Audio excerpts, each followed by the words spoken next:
বিয়ের পর বাসর রাত থেকেই দেখতাম আমার স্বামী আমাদের অন্তরঙ্গ মুহূর্তগুলো ভিডিও ধারণ করে রাখতো।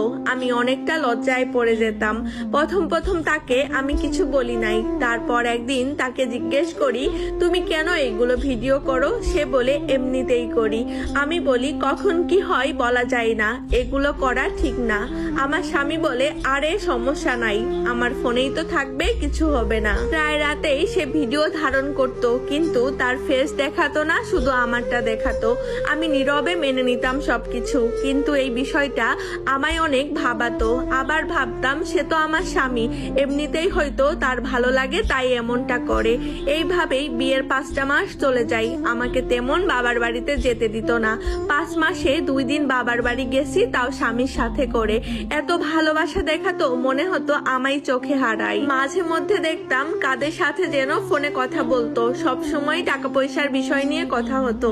ফোনের ওই পাশ থেকে কি বলতো আমি তো শুনতাম না, কিন্তু স্বামীর কথা শুনতে পেতাম। একদিন বলতেছে 10টা ভিডিও দিব, 30,000 টাকা দিতে হবে। ফোন কাটার পর বলি, কিসের ভিডিও আর কিসে দিবা টাকা? সে বলে, আরে কিছু না, তুমি বুঝবা না আমাদের বিজনেসের কথা। আমি বোকার মতো স্বামীর কথা বিশ্বাস করলাম। তার কিছুদিন পর আমার স্বামীর কিছু বন্ধু আমাদের বাড়িতে বেড়াতে আসে। আমি সবাইকে খেতে দিচ্ছিলাম। ওই মুহূর্তে একজন বলে ওঠে, ভাবির দেখি ভিডিওর থেকেও বেশি সুন্দর ফিগার। ওনার কথা শুনে আমার অনেক খারাপ লাগলো। এই কথাগুলো কেন বললো? আমার স্বামীও তার বন্ধুর কথা শুনে কোনো প্রতিবাদ না করে তাদের সাথে আরো সাই দিতে লাগলো। সেদিন থেকেই আমার সন্দেহ লাগা শুরু হলো। রাতে সে ঘুমানোর পর তার ফোনটা হাতে নিই, কিন্তু দেখি পাসওয়ার্ড দেওয়া আছে।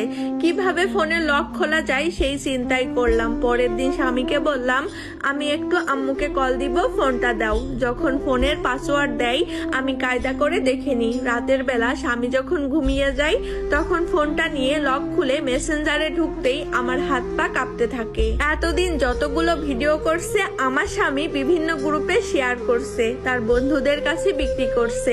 এক কথায় সে ভিডিওগুলো দিয়ে বিজনেস করে। আমি ফোনটা হাতে নিয়েই জোরে জোরে কাঁদতে থাকি।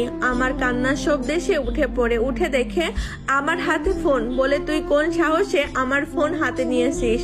তাই বলে ফোনটা হাত থেকে কেড়ে নাই। আমি বললাম, কেন করলে এমনটা? আমি তো তোমার স্ত্রী, আমার সম্মান রক্ষা করার দায়িত্ব তোমার, আর তুমি কি করলে? আমার শরীর নিয়ে ব্যবসা শুরু করছো। এই জন্য ওই দিন তোমার বন্ধু আমার ফিগার নিয়ে কথা বললো, তুমি কিছু বললে না, উল্টো ওদের সাথে হাসি তামাশা করলে। তুমি একটা কাপুরুষ। তখন আমার স্বামী আমার গালে একটা জোরে থাপ্পড় দিয়ে বলল, বেশি বুঝতে আসবি না, আমি যা ভালো বুঝবো তাই কর।